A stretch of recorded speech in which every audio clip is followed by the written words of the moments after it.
حضرت فضیل بن عیاض سے کہنے لگے ڈالیں گے تیرے اونٹوں کو چارہ، کیوں نہیں ڈالنا؟ 2-4 دن چارہ ڈالا تو وہ یہودی ایک دن کہنے لگا کہ یہ نا ٹھیکریوں سے بھری ہوئی تھیلی ہے، یہ تو ذرا اٹھا کے لا۔ حضرت فضیل بن عیاض نے اٹھا کے اسے دی، جب اس نے کھولی تو اشرفیوں کی بھری ہوئی تھی۔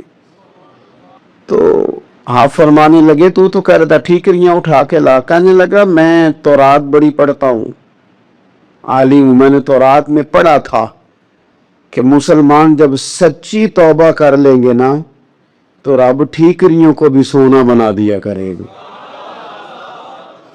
پھر یہ مٹی کے ڈھیلے اشرفیاں بنا کریں گے۔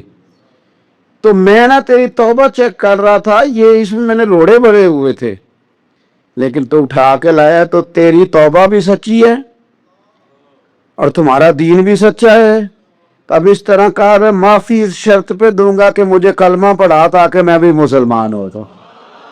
توبہ کے معاملے میں احساس، اور میں نے کہا کہ جس نے اشارہ لینا ہے، اشارہ، ایک زازان نام کا نا گویا تھا، آواز بڑی سریلی تھی، شراب خانے میں جب محفلیں سجتی تھی تو معاذ اللہ وہ گانے گایا کرتا تھا، سریلی آواز تھی۔ حضرت عبداللہ ابن مسعود حضور کے صحابی، حضور نے فرمایا عبداللہ ابن مسعود اسی طرح قرآن پڑھتے ہیں جس طرح میرے اوپر نازل ہوا تھا۔ عبداللہ ابن مسعود نا چھوٹا قد اور پتلی پتلی ٹانگیں تھی حضرت عبداللہ ابن مسعود کی۔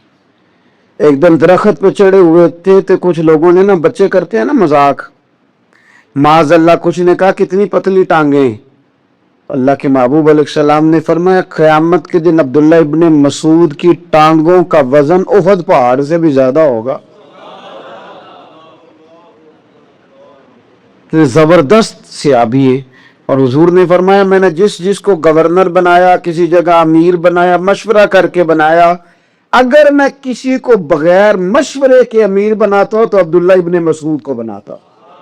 حضرت عبداللہ ابن مسعود گزر رہے تھے تو وہ جو زازان نام کا گویا تھا وہ گانے گا رہا تھا۔ ہماری جو تقریریں ہیں نا جی، میری طرح کے لوگ، وہ چونکہ جمعہ پڑھانا ہے، 45 منٹ پاس کرنے ہیں، تو نہ وہ ذوق سے تیاری، نہ وہ درد، قوم کی اصلاح۔ ایک میرے اسا فرمایا کرتے تھے تمہارا بچہ بگڑ جائے تو کتنے پاپڑ بیلتے ہو صحیح ہو جائے؟ یکدم خدا نخواستہ خاکم بدہن، کروڑ دفعہ اللہ معاف کرے، کسی باپ کو رات کو خبر مل جائے کہ تیرا بیٹا نشہ کرتا ہے، سوئے گا رات کو؟ روئے گا کہ نہیں مصلی بچھا کے؟ لیکن یہ صرف اپنے بیٹے کے بارے میں ہے، کاش قوم کے ہر بیٹے کے بارے میں ہمارا یہی ذہن بن جائے کہ یار یہ کیوں بگڑ گیا ہے، اور اس درد سے جب ہم اصلاح کریں گے، تقریر کریں گے، پھر آپ محسوس کریں گے کہ اللہ اس میں اثر بھی پیدا کرے اور اس میں تاثیر آتی۔ حضرت عبداللہ ابن مسعود گزرے تو اب درد تھا نا دل کے اندر، اور اگر کسی نے توبہ کرنی ہے تو ایک جملے سے بھی کر لینی۔ آپ گزرے، سریلی آواز کانوں میں آئی، کھڑے ہو کے کہنے لگے کون ہے؟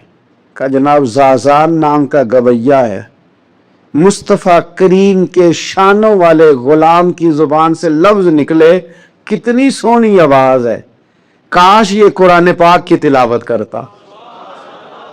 اللہ اکبر، کاش کوئی ایسا ہو تو صحیح جو ہمیں کہے کہ کاش یار تو قرآن پڑھتا، کتنی سونی آواز ہے، کاش تو نعت پڑھتا، کوئی کہے تو صحیح، کوئی کہتا ہی نہیں، کوئی کہتا ہی نہیں، کتنا سونا چہرہ ہے، کاش اس پہ داڑھی ہوتی، کوئی کہتا ہی نہیں میری ملت کے جوانوں کو۔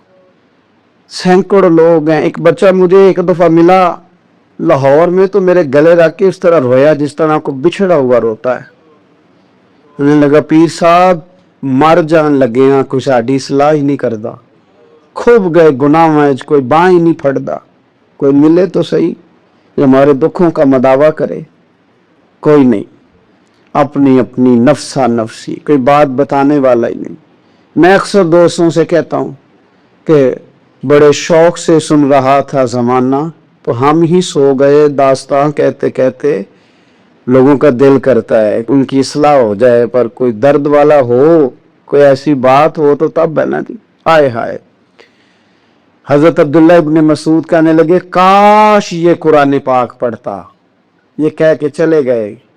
باہر وہ نکلا نا، جب سارے لوگ باہر نکلے اس معاذ اللہ بری مجلس سے، تو چین گوئیاں ہو رہی تھی کہ آج تو یہاں حضرت عبداللہ ابن مسعود بھی آئے تھے. تو زازان سے کسی نے کہا کہ آج نا حضرت عبداللہ ابن مسعود نے تیری آواز سنی، تیری آواز. تو وہ کہہ رہے تھے کاش اتنی سونی آواز سے قرآن پڑھتا تو مزہ آتا، کاش. وہ کہنے لگا نبی پاک کے صحابی نے میرا نام لیا ہے، گویا ہو کے میرا ذکر کیا ہے. حضرت عبداللہ ابن مسعود نے میرا نام لے کے کہا ہے کہ کاش میں قرآن پڑھتا. اور میرے لیے کہا مصطفیٰ کے صحابی نے، حضور سے قرآن سیکھنے والے کی خواہش ہے کہ میں قرآن پڑھوں. دوڑے گئے، کدھر ملیں گے عبداللہ ابن مسعود؟ فلاں فلاں جگہ غسل کیا، وضو کیا، پیروں میں لگ گئے جا کے. کہنے لگے سونیا، جس کے قرآن پڑھنے کی تعریف مدینے والے کریں وہ میرے بارے میں کہے کہ مجھے قرآن پڑھنا چاہیے تھا. آج سے میں نے ٹھوکر ماری سارے گانوں کو، سکھاؤ مجھے قرآن، میں قرآن ہی پڑھا کروں. میں قرآن پڑھوں گا، میں پڑھ پڑھ کے سناؤں گا.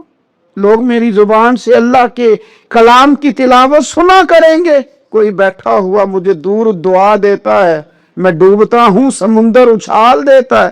کوئی تو ہو نا جو کہے، کوئی تو. فرمانے لگے بس ہو گئی حضور، آپ دیکھیں گے میں قرآن ہی پڑھوں گا. میری زبان سے اب اللہ کی کتاب کی تلاوت ہی ہو گئی، طے ہو گئی بات. تو کسی نے نصیحت لینی ہے توبہ کے لیے تو ایک جملہ بھی کافی ہے، ایک جملہ بھی.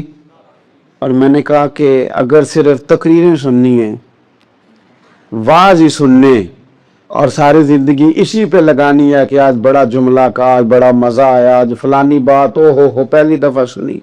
کچھ قرضے دے کے جان چھوٹے گی، اس کے بغیر جان نہیں چھوٹتی.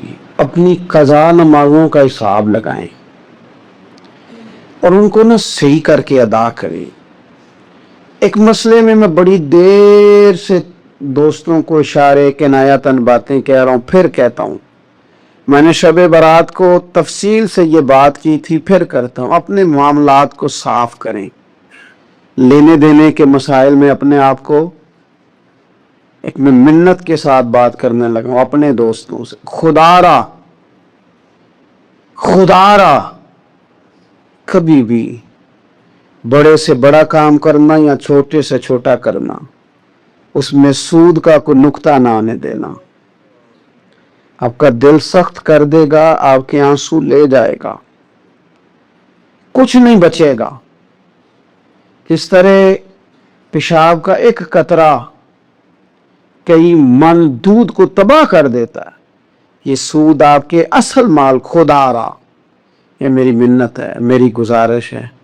میں ان دوستوں کو جانتا ہوں، مجھے لگتا تھا کہ یہ ولایت کا رستہ طے کریں گے، لیکن چلے کچھ جگہ مجبوریاں ہوتی ہیں، کچھ معاملات ہوتے ہیں، لیکن کوئی ایک آدھ نقطہ ایسا آتا ہے بیچ میں، وہ لے جاتا ہے ساری چیزیں.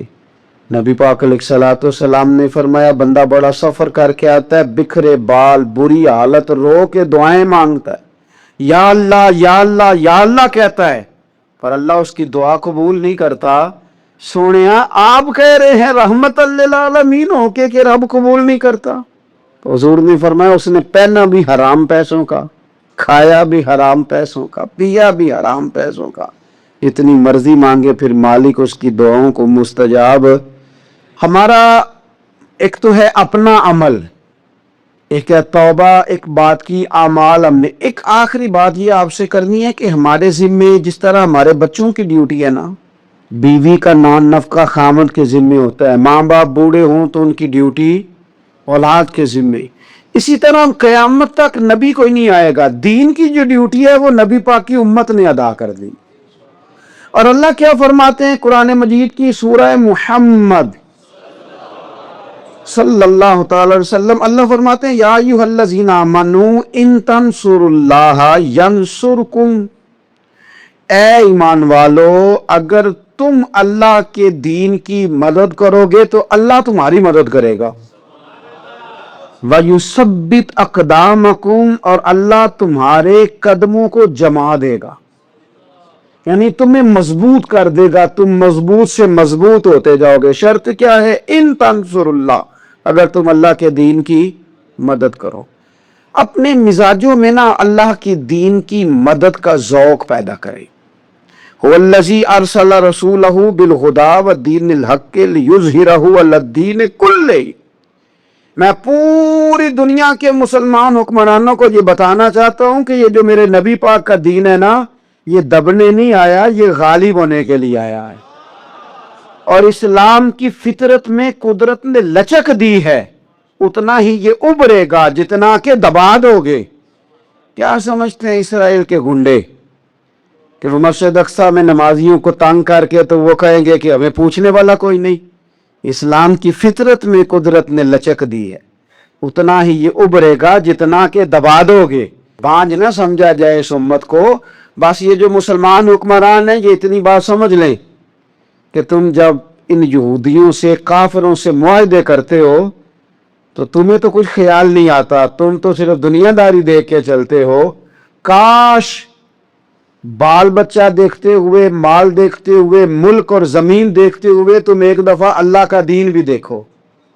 یہ تمہاری ذمہ داری ہے، یہ نبی پاک نے ڈیوٹی لگائی ہے۔ اپنا اپنا کردار ہمیشہ دین کے لیے پیش کریں، اپنا اپنا کردار۔ وہ ضروری نہیں کہ چندے کی صورت میں ہی ہو۔ آپ کسی بے نمازی کو نماز کا مشورہ دیں، آپ نے دین کی خدمت کی۔ آپ نے ماں باپ کے نافرمان کو فرما برداری کا مشورہ دیا تو آپ نے دین کی خدمت کی۔ اگر آپ نے کسی بندے کو کہا یار تیرا قرآن پاک ٹھیک نہیں، چل قاری صاحب کے پاس، تیرا تلفظ ٹھیک ہونا چاہیے، کو آدھا گھنٹہ نکال کے سیکھ لے، یہ لفظ کہنے سے ہی آپ نے دین کی خدمت کی۔ میرے نبی پاک صلی اللہ تعالی علیہ وسلم نے فرمایا ایک جملہ بول کے جو دین کی دعوت دے گا، ایک ایک جملے پہ اللہ 1000 سال کی عبادت کا ثواب دے گا۔ چند ایک باتیں 2-3 مختلف موضوعات پر ذہن میں حاشیہ خیال میں ہیں جو آپ سے کرنا چاہتا ہوں۔ ایک تو میں نے آیہ کریمہ پڑھی ہے، اللہ تعالیٰ نے فرمایا کہ یا ایھا الذین آمنوا توبوا الی اللہ توبۃ نصوحا، فرمایا ایمان والو اللہ کی طرف توبہ کرو، اور توبۃ نصوحا کرنا، سچی توبہ کرنا۔ ہر شب برات پہ، شب قدر پہ توبہ کا عنوان ہر جگہ پہ بیان کیا جاتا ہے۔ اس کی ایک خاص حکمت ہے، وہ یہ ہے کہ اسلام وہ خوبصورت مذہب ہے جس میں توبہ کا دروازہ ہمیشہ کھلا رہتا ہے۔ ہمارے ضمیر پر روز خود بخود اس بات کی دستک ہوتی ہے کہ یار تجھے ٹھیک ہو جانا چاہیے۔ جب ہم اس پر قرآن پاک کی آیات سنتے ہیں، احادیث مبارکہ سنتے ہیں، بزرگان دین کی بات سنتے ہیں، تو ہمارے ضمیر میں بات پہلے سے موجود ہوتی ہے کہ ٹھیک ہونا چاہیے، تو وہ قرآن و سنت کی بات اس میں مزید برکت پیدا کرتی ہے، اور انسان کا شعور بیدار ہوتا ہے کہ مجھے جلدی سے توبہ کر لینی چاہیے۔ توبہ کا مطلب ہوتا ہے اپنے پچھلے تمام گناہوں سے اللہ کے حضور معافی مانگنا۔ میں بھی جانتا ہوں، آپ بھی جانتے ہیں کہ اگر ہم نے کسی شخص کے ساتھ زیادتی کی ہو تو معافی کا کیا طریقہ ہے۔ ایسا تو نہیں ہوتا کہ آپ اس کے سامنے بیٹھیں اور بیٹھ کے آپ کہیں معاف کر دے، معاف کر دے، معاف کر دے، معاف کر دے۔ آپ کو یہ بھی پتا ہوتا ہے کہ یہ بندہ کس طرح کا ہے، یہ بھی پتا ہوتا ہے میری زیادتی کس طرح کی ہے، یہ بھی پتا ہوتا ہے کہ راضی کیسے ہوگا۔ ہم وہ سارے لوازمات جمع کرتے ہیں، اور اگر ہمیں یہ پتا ہونا کہ میرے اکیلے سے جانے سے یہ معاف نہیں کرے گا، تو اس شخص کو ساتھ لے جاتے ہیں جس کی وہ بات مانتا ہے، اور پھر ہم اس طرح سے منت کرنے کی کوشش کرتے ہیں کہ جیسے وہ شخص مان ہی جائے۔ صرف سمجھانے کے لیے مثال دے رہا ہوں، توبہ رٹا لگانے کا نام تو نہیں نا، توبہ تو اللہ کو منانے کا نام ہے۔ ایک شخص اپنے گناہ چھوڑنے کا ارادہ ہی نہیں کر رہا، اور وہ اپنی غلطی کو غلطی تسلیم ہی نہیں کر رہا، اور اپنی غلطیوں سے وہ پیچھے ہٹنے کو 2 قدم بھی تیار نہیں، تو توبہ کوئی رٹا لگانے کا نام تو نہیں۔ آپ توبہ طوطے کو رٹا دیں تو طوطا توبہ توبہ پکارتا رہے تو اس کو وہ چیز تو نہیں حاصل ہونے لگی۔ توبہ ایک بڑی خاص بات صوفیاء نے لکھی ہے، اگر آپ سمجھیں تو بڑا نفع دے گی۔ وہ کہتے ہیں جس طرح گھر چھوٹا بنانا ہو یا بڑا بنانا ہو، زمین تو درکار ہوتی ہے کہ نہیں؟ زمین ہوگی تو گھر بنے گا، چاہے وہ چھوٹی سی کٹیا بنے یہ بہت بڑا محل بنے، زمین کا ہونا ضروری ہے۔ اسی طرح آپ نے نیک اعمال تھوڑے کرنے ہیں یا زیادہ کرنے ہیں، توبہ کا ہونا ضروری ہے۔